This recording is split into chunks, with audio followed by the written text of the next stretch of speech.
poprosím krátke hodnotenie zápasu. Ja si myslím, že dali sme sa zaskočiť vysunútou obranou, na ktorú sme aj boli pripravení, že tam sme v tých častiach hrali veľmi staticky a takisto, ak sme hrali v obrane, sme hrali v útoku a vlastne to bol obraz hry, hej. Zbytočne tam strácali sme pivota, čo sme nahadzovali a super všetko nás potrestali gólmi. Už sme potom pozmenili zostavu.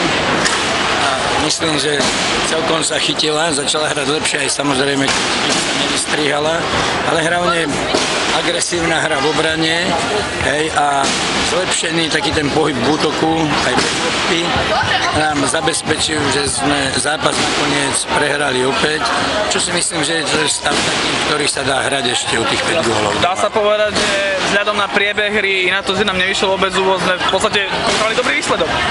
Ja si myslím, že dobrý, ale ešte sme zahodili 2-3 sedmy v kritických momentoch, tak ten výsledok ešte bol 2 mohol byť lepší.